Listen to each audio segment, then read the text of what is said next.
যে আওয়ামী লীগ রাজনীতির নামে যে অপরাজনীতি করত, সেই অপরাজনীতিকরণে তারা তাদের পিতাকে পরিবর্তন করে ফেলেছে। এতদিন জানতাম তাদের পিতা হচ্ছে শেখ মুজিব, এখন দেখতে পাচ্ছি আওয়ামী লীগের পিতার নাম হচ্ছে ডোনাল্ড ট্রাম্প। তারা শেখ মুজিবকে বাদ দিয়ে এখন ডোনাল্ড ট্রাম্পকে পিতা হিসাবে মেনে নিয়েছেন এবং ডোনাল্ড ট্রাম্পকে ব্যবহার করে তারা অপরাজনীতি করতে চাচ্ছে।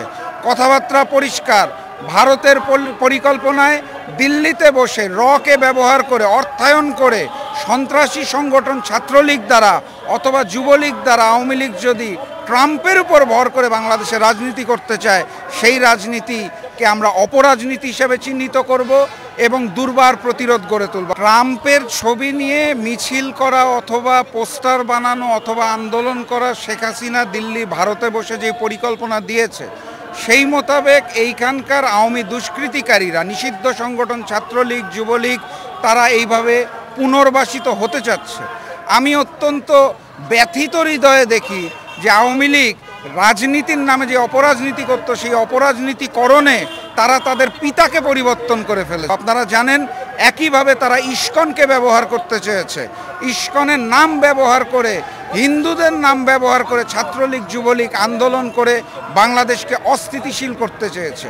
অতএব এসব ইস্কন মার্কা কার্যক্রম বন্ধ করুন, ট্রাম্পকে নিজেদের পিতা হিসাবে ব্যবহার করে অপরাজনীতি বন্ধ করুন, নতুবা তৌহিদি জনতা আপনাদের ছাত্রলীগকে যেভাবে নিষিদ্ধ করেছে সেইভাবে আওয়ামী লীগকেও নিষিদ্ধ করবে। বাংলার মাটিতে আপনাদের রাজনীতি করার অধিকার চিরতরে নিষিদ্ধ করা হবে ইনশাআল্লাহ। দেখুন, আওয়ামী লীগের জন্ম এবং তাদের রাজনৈতিক যে চরিত্র, সেটাই হচ্ছে হত্যার চরিত্র, গুমের চরিত্র, খুনের চরিত্র। এটা যদি আপনি সর্বশেষ 16 বছর বিশ্লেষণ করেন শেখ হাসিনার আমল, তাহলে যেই জিনিস দেখতে পাবেন একই জিনিস আপনি দেখতে পারবেন যখন শেখ মুজিব ক্ষমতায় ছিল।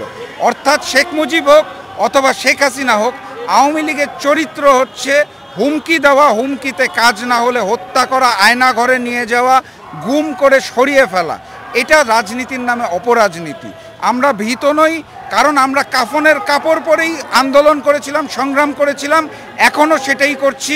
গণতান্ত্রিক বাংলাদেশ ফিরিয়ে আনার জন্য ফ্যাসিস্ট শেখ হাসিনা এবং ভারত দিল্লির সকল ধরনের ষড়যন্ত্র এবং নীল নকশাকে রুখে দেওয়া হবে ইনশাআল্লাহ।